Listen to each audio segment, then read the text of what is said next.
도구마와 신화, 미스피케이션이 어떤 과정으로 만들어지냐. 요거를 이제 배워야 되겠죠. 어떻게 그 도구마와 미스피케이션이 만들어져 가지고 사람을 완전히 신화로 굳어지게 만들어서. 근데 여러분 생각해 보세요. 그 사람이 믿고 있는 그 신화가, 신념이 그야말로 잘못된 거짓, 잘못된 걸 믿고 있다. 어? 잘못된 사상을 믿고 있다. 그러고 평생 살다가 죽었다. 그러면 이 세상에, 그 사람은 세상에 왜 살다 간 거예요, 그거? 어? 이 땅에서 하나님이 이 세상에 사람을 보내실 때에는 부모 밑에서 우리를 낳게 만드셨고, 그렇죠? 자연 환경을 줬잖아요. 자연을 통해서 풀도 먹고, 거기서 쌀도 먹고, 이렇게. 거기서 많은 열매를 취해서 육체적으로는 건강을 유지할 수 있지만, 자연이라고 하는 것이 단지 먹으라고 하는 것만 위해서 우리한테 준 게 아니고, 그렇죠? 자연을 통해서 옛날에는 자연이 교과서였어요. 그래서 자연과학이라 그러는 거예요. 자연과학. 자연과학이라는 거, 물질이라고 하는 거, 해, 달, 별, 그리고 자연 만물, 동식물, 이게 다 교과서요.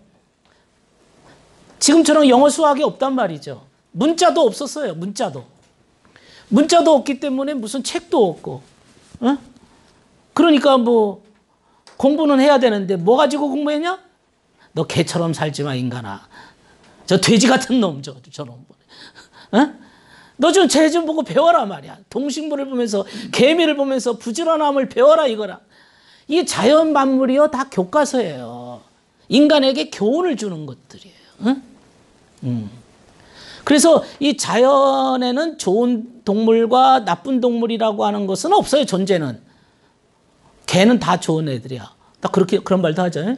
지 먹고 살기 위해서 태어났지. 그놈이 나는 마음 착하게 살래요. 나는 이제 심술구조요. 이런 거 없어요. 사람들이 지어낸 거야. 그렇지만 사람이 지어냈지만 그걸 왜 지어냈냐? 교과서 삼으라고. 아시겠죠? 옛날에는 그게 교과서예요.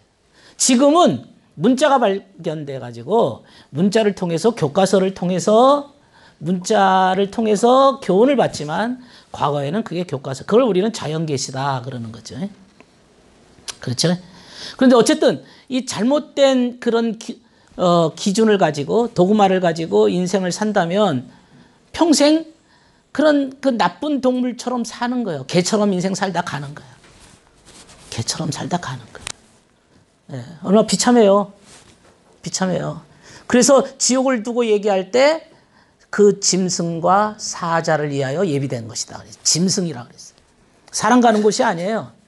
이게 인간이 가는 곳은, 사람이 된다는 것은 우리가 우리의 형상을 따라 우리의 모양대로 뭘 만들자 그랬어요? 사람을 만들자 그러는 거예요. 사람 만드는 게 성경이에요.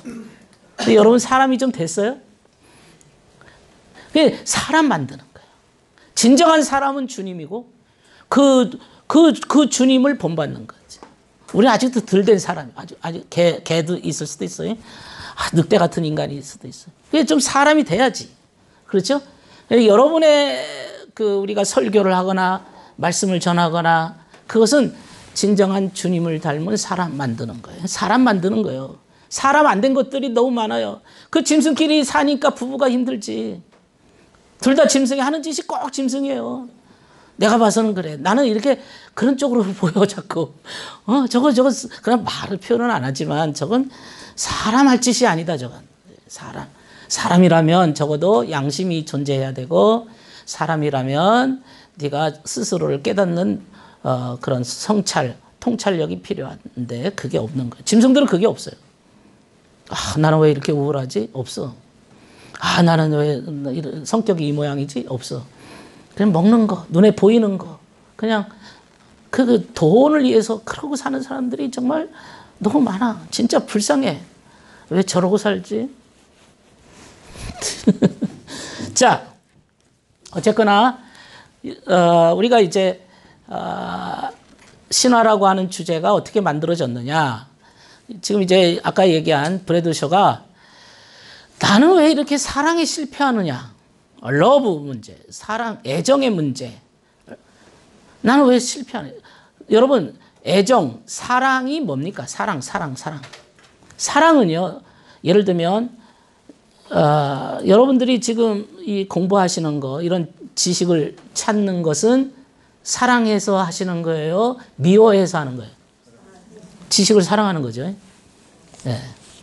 사랑한다는 것은요, 따라서 합시다. 목적이다, 목적. 의도예요. 그러니까 누군가 어떤 행동을 할 때는 그런 의도를 가지고 있고 그런 목적을 가지고 있는 건데 그 목적이라고 하는 것은 사랑이 함축되어 있는 거예요. 그 속에.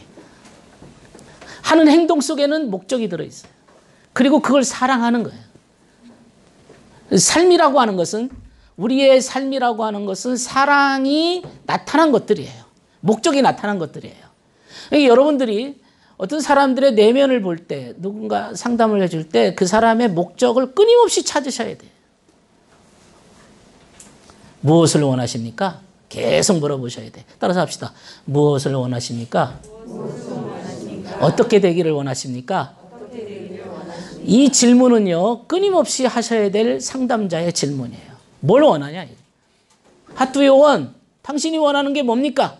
이거 찾으셔야 돼. 사람은 원하는 게 있고 포장하는 게 있어요. 근데 포장지만 보지 마시고 원투 투를 보셔야 돼.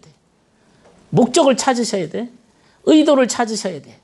의도가 나쁘면 의도가 어디로 가야 될까요? 진정한 의도는 성경이 말하는 그 의도의 목표 지점은 어디일까요? 그건 성경뿐 아니라 모든 종교의 목적이에요. 그 선이에요, 선. 합력하여 선을 이룬다 그러잖아요. 합력하여 선을 이룬다. 선이 목적이에요. 그 선은 반드시 뭐가 있어야 선을 이룰 수가 있어요? 하늘나라가 선한 곳이고 하나님이 선한 분이잖아요. 하나님은 악의 그림자도 없으시잖아요. 오로지 선의 목표 지점이에요. 그러면 그 선을 위해서는 뭐가 필요해요? 선을 위해서 악이 필요해요? 이제 악이 받쳐주기는 해. 어두움이 있으면 더 빛이 밝아지긴 하지만, 그러나 진정한 선을 위해서는 반드시 진리가 필요해요. 진리만 선을 갈 수 있어요. 비진리나 거짓은 선을 포장은 할 수 있으나 선의 목표 지점까지는 도달이 못해요. 그러니까 진리와 선은 끊임없이 함께 가는 거예요. 여러분들이 정말로 잘 믿는다면, 정말로 진리적인 삶을 산다면 반드시 선해질 수밖에 없어요. 그게 양이에요, 양.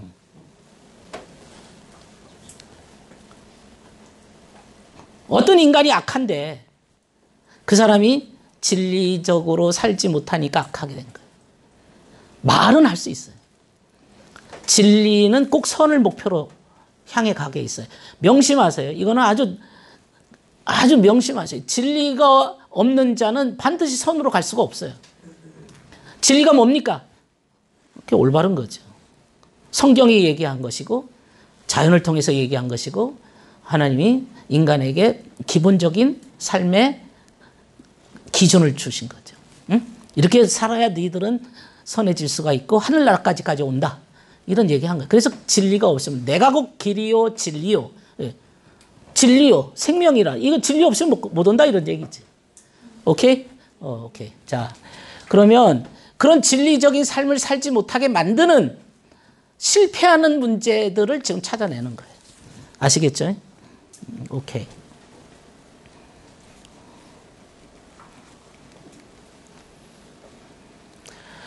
아, 1부, 2부가 있는데요.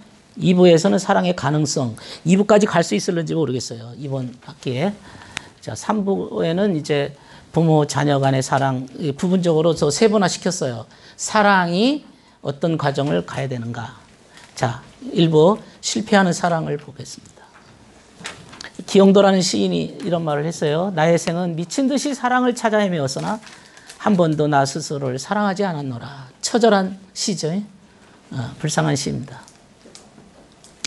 자, 일단은 신화적 사랑이라는 표현을 썼습니다. 사랑은 사랑인데, 사랑은 아까 뭐라 그랬어요?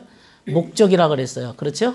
목적인데, 내가 어떤 목적을 갖느냐는 그걸 사랑하느냐입니다. 그걸 사랑하느냐. 그러니까 예수님이 베드로 보고 그랬죠. 네가 나를 사랑하느냐 물어봤어요. 네가 나를 목적하고 있느냐, 나한테 목표를 두고 있느냐, 이런 얘기거든요. 목적지를 두고 있느냐. 그러니까 이제 베드로가 사랑합니다, 그런 얘기하죠. 그러니까 이제 예수님이 뭐라고 얘기하죠? 내 양을, 그게 뭔 말이에요? 양을 먹이라는 게 뭔 말이에요? 그럼 양치러 가면 되겠네요.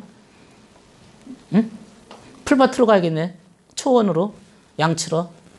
내 양을 먹이라. 그 양이 누구예요? 주일학생이에요? 그 당시에는 주일학교도 없었어. 양이 뭐예요? 아까 얘기하죠. 선이라고 그랬잖아요. 내 양을 먹이라. 그게 이제 설교하라는 거 아니에요. 선을 찾아라, 이런 얘기지. 양은 선이니까. 자. 근데 보세요. 신화적 사랑은 이게 뭔가 이제 사랑은 사랑인데 굳어진 신념에, 뿌리 깊은 신념에 의한 사랑. 그러니까 이게 뭔가 문제된 사랑이에요. 신화적 사랑이 되면 안 되지. 어떤 사랑이 돼야 돼요? 여러분, 진짜 저 남자를 사랑하고 그 남편이 나를 사랑할 때 신화적 사랑으로 사랑해야 돼요. 어떤 사랑으로 사랑해 주기를 원해요? 그렇지. 좀 통하네. 어떤 사랑? 순수. 어린 양 사랑으로 해줘야지. 신화적 사랑이라는 것은 배워가지고 해먹는 사랑이요. 그냥 습관에 의한 사랑이고, 엄마 아버지가 살았던 그 신념을 보고 자란 내가 아버지 엄마대로 사는 그 신화의 눈을 가지고 내 마누라, 내 남편을 사랑하는 거예요. 그건 사랑이 아니지. 그건 덧입혀 씌운 거지. 엄마 아버지가 했던 사랑 말고 네 소울풀에 의한 사랑, 순수 사랑을 해주기를 바라죠. 그러기를 원하시면 아멘 합시다. 정말로? 그런 사랑 받아봤어요? 대답은 안 하셔도 됩니다. 사랑에 대한 모순들은 신화라고 부르는 것에서 나오는데, 자신의 감정, 생각, 욕구가 모두 통제된 아이는 자신을 포기할 때만 아버지께 인정받는 사람이 된다는 것을 배운다.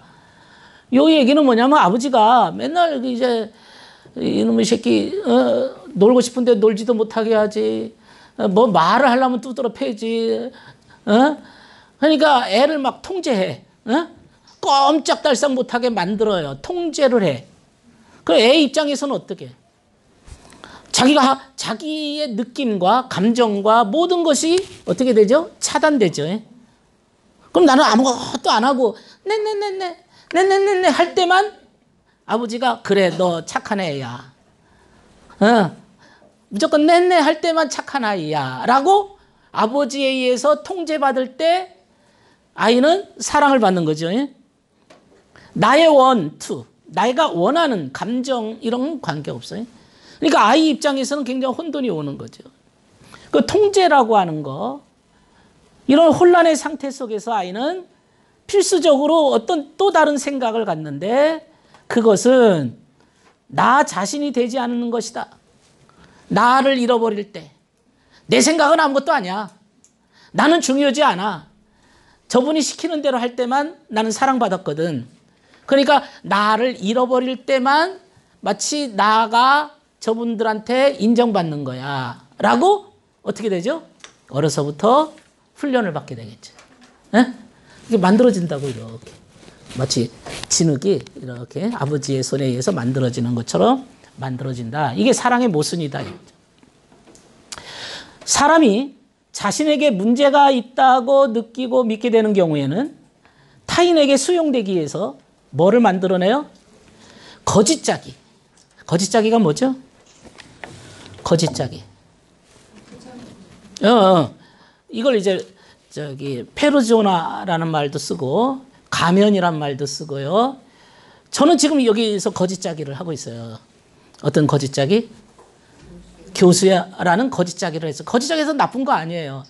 이렇게 하는 이유는 이것은 내 역할입니다. 내가 지금 당장에 해야 될 역할이긴 하지만은 이게 원래 나는 아니야.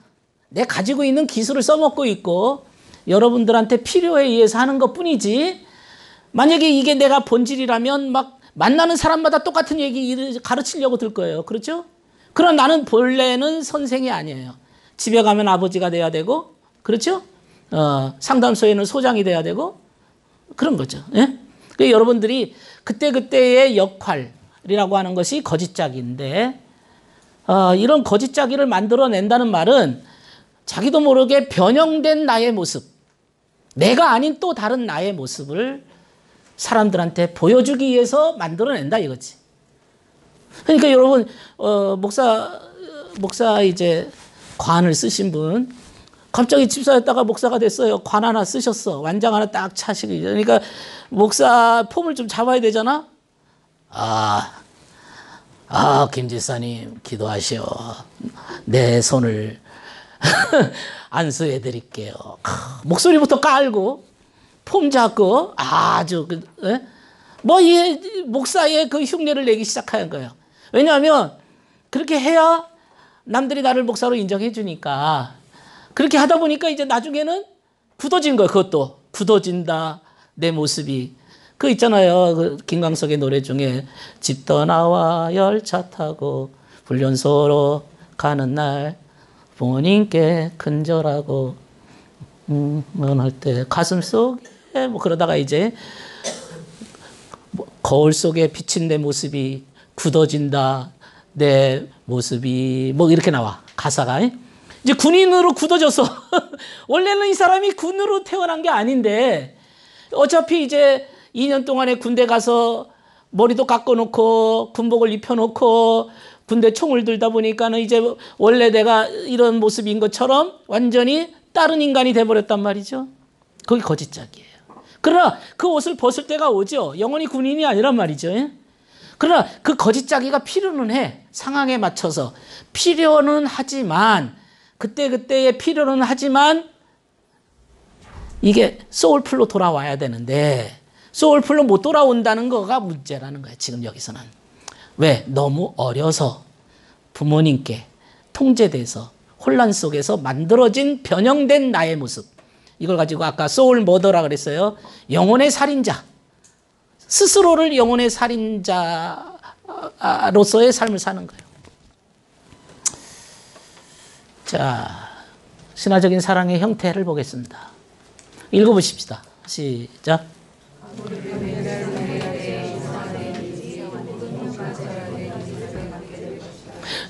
이상화된 입이지. 어떤 사람을 봐서는 굉장히 크게 봐.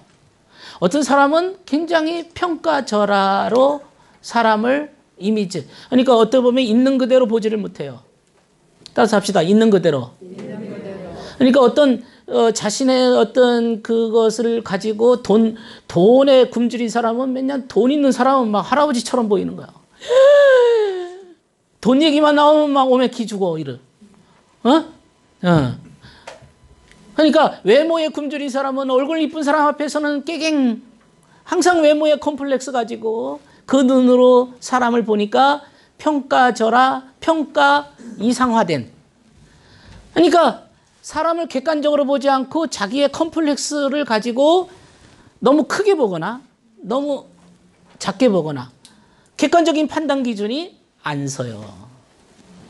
그런 분들 보셨어요? 그런 분들 보셨어요? 이미지. 그러니까 이 세상을 제대로 못 보고 사는 거예요. 자신의 신화 가지고 세상을 보고 사니까 어떤 신화가 갖느냐에 따라서 세상을 보는 눈이 이렇게 나뉘어집니다. 그 다음에 읽어봅시다.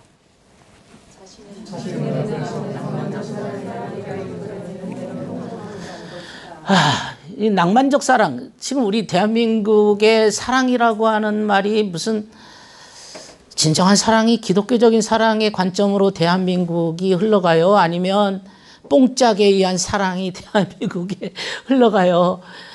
처음 본 당신은 그 장윤정이 부른 거 있잖아요. 내 사람이니까요. 뭐, 알죠? 뭐 노래지? 처음에?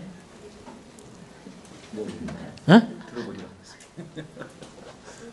장윤정의 내 사람이니까요. 뭐, 처음 본 당신이 처음 본 아는 거 얘기해봐요. 어? 처음 본 당신이 뭐 내 사람이니까요. 장윤정의 그 유명한 노래 몰라요? 못 찾았어요? 누가 한번 틀어봐요. 장윤정의 히트친 노래. 그거가 히트쳤잖아요, 장윤정의.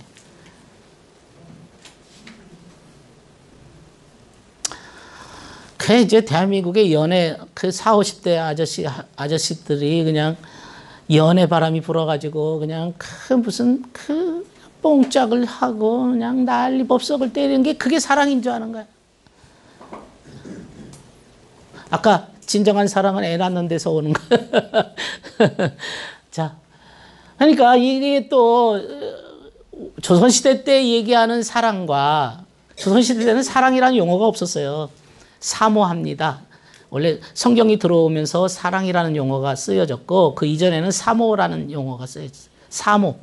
그러니까 조선시대 여인들은 사랑한다는 용어를 사모합니다. 이렇게. 사랑이라는 용어는 기독교적인 성경이 들어오면서 쓰여진 용어예요.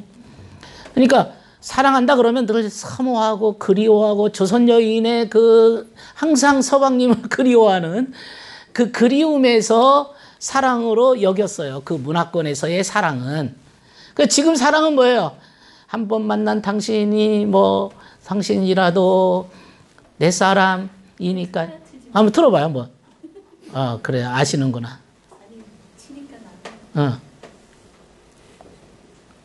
크게 틀어봐요.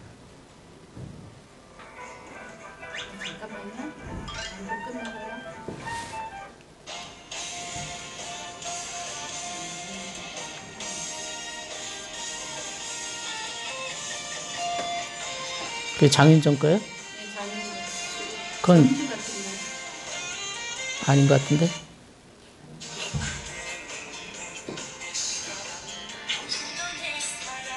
맨 사랑 타령이야, 이 저 뽕짝들이.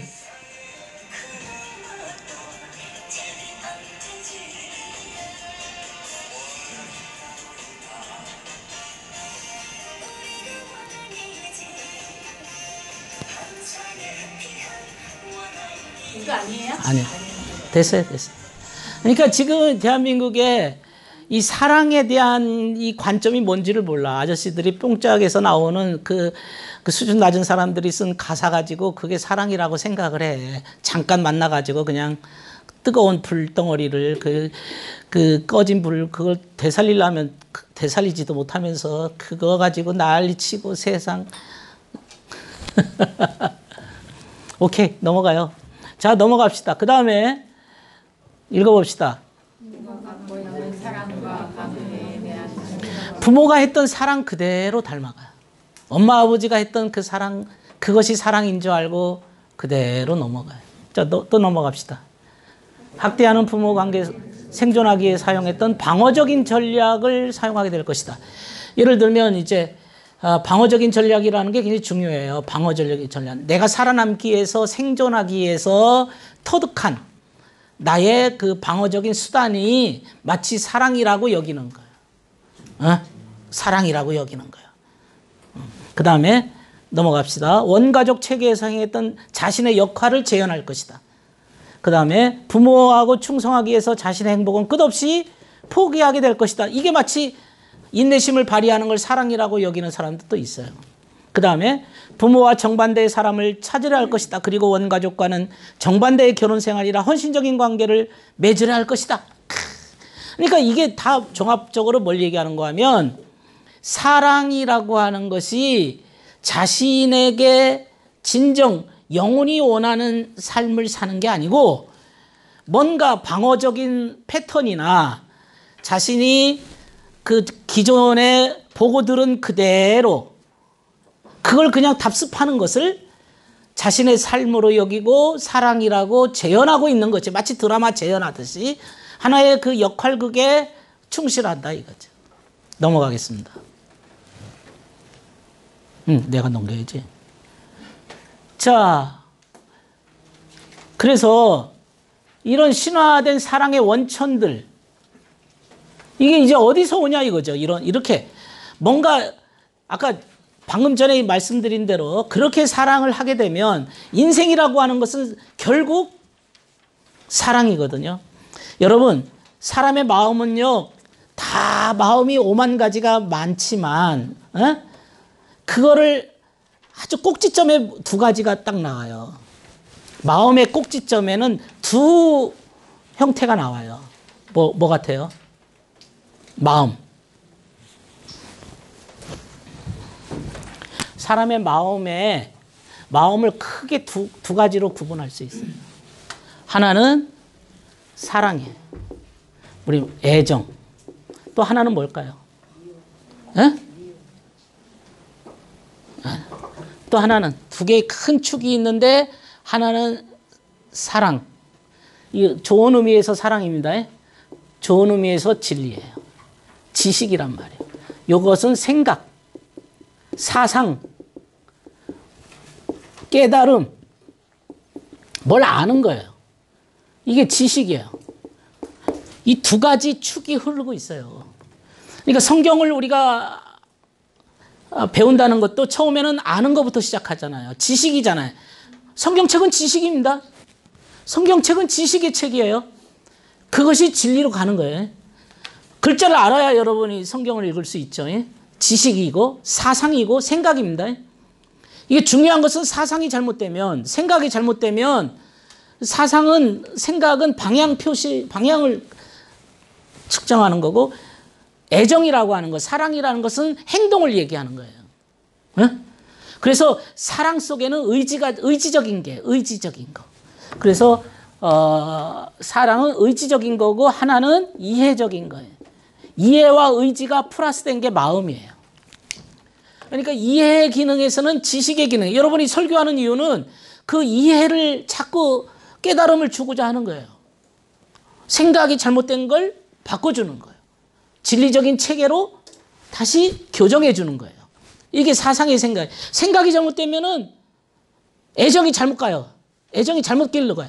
그러니까 올바른 길로 가르쳐 줘야 돼요. 국가적으로 말하면 법이에요. 법. 요즘에 이상한 법을 만들려고 그러죠. 법이란 말이에요. 그게 사상의 세계고 지식의 세계란 말이죠. 그 법이 잘못되면은 내 마음의 법이라고 하는 것은 하나의 규칙이고 나를 끌고 가는 거거든요. 방향을 끌고 가는 거거든요. 법이 잘못되면 안 돼요.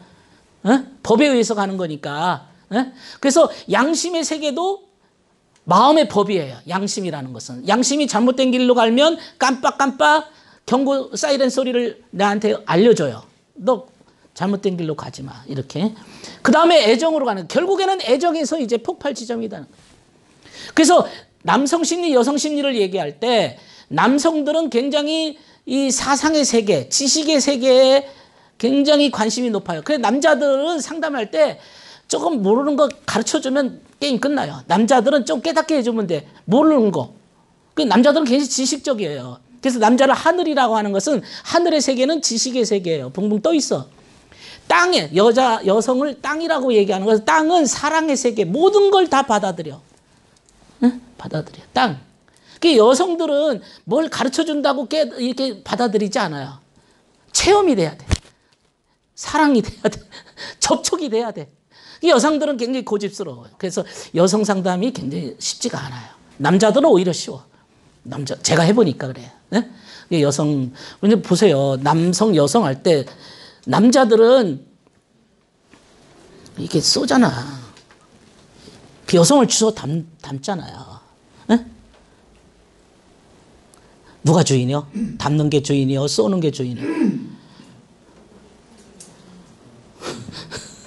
결국은 누가 주인이 되는 거야? 담는 게 주인이지. 그래서 여성을 뭐라 그러죠? 그 임자야. 여성들이 임자. 여성들이 그래서 여성들에게는 이게 주어 담는 거거든요. 남자, 모든 것. 남자의 정자를 담는다는 건 모든 전체를 담는 거야. 씨를 담는 거야. 이렇게. 전체. 저놓고는 다 내 거야. 본질은 다 나한테 들어와. 근데 그 씨가 딴 데 가면 어떨까? 나한테 와야 될 씨가 딴 곳에 갔어. 어떻게 될까요? 그 정도로 끝나요? 할렐루야, 주인이 바뀌었네요. 이렇게 끝나요? 어떻게 될까요? 여기서 불이 나지. 그 인간은 어떻게 되죠? 죽음이지, 죽음. 응? 그 질투가, 여인의 질투가 큰 거죠. 그 여성들한테 다 오는 거예요, 이렇게. 그 여성들이 남자의 모든 것을 주워 담기 때문에, 여성들을 어머니라 그래요. 어머니라 얘기죠. 예. 그리고 그걸 담는데 여성들에게는 뭐가 있냐면 문이 있어요. 이게 아주 굉장히 힘들. 이게 그 남자가 부인한테 다가가서 뭘 좀 해보려고 하면은 닫아. 시끄 저리 가. 100m 접근 금지. 꺼져. 이러면 어떻게 될까요? 저 남자는. 거기 문만 닫는 게 아니라 찬바람이 가요. 슉. 그러면 이제 설이 맞아. 빙빙 돌아요. 그러니까 마치 새들이 둥지에서 빙빙 암컷한테 들어가지도 못하고 빙빙 도는 거예요. 열을 때 여성이 탁 받아들이면 따뜻한 바람이 쫙 가요. 남자는 사는 거예요. 그게 암컷과 수컷의 원리예요. 남자와 여자의 원리를 하나님이 그렇게 만들어놨어요. 육체적으로만 만들어놓은 게 아니라 정신적이고 영적으로도 그렇게 만들어놨어요. 이 심리를 여기서 풀어나가면 굉장한 심리가 나와요. 이 여성이 주인이야, 주인. 이 여성한테 구박당하고 사는 남자들, 서리 맞고 사는 남자들은 진짜 불쌍해요. 그 빈둥지를 못 떠나. 빙빙 떠나.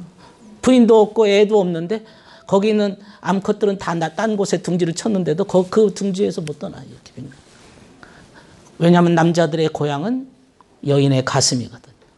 여인의 품이거든요. 그래서 프로이드 심리에서도 어린아이들은 여인의 젖가슴과의 관계, 이거 대상관계라고 그러잖아요. 엄마의 젖가슴과의 관계가 어떻게 형성됐느냐에 따라서 아이들의 심리가 형성된다. 이게 대상관계 이론이에요.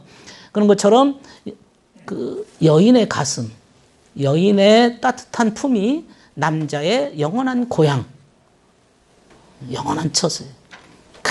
야곱이가 그 사막길을 헤쳐가지고 밤에 들판에서 잠자고 얼마나 처량해 노숙하다가 하니까 우물가에 목이 말라가지고 물을 하나 얻으려고 했더니 웬 아름다운 처녀가 물을 길러러 와서 물 좀 주세요. 그 물을 바가지로 탁 맨날 며칠 동안 목 말랐는데 그 라헬이 떠주는 물 한 바가지에 그냥 와 험해 죽겠네. 완전히 녹아나는 거야. 라헬이 우리 집에는 먹을 것이 많아요.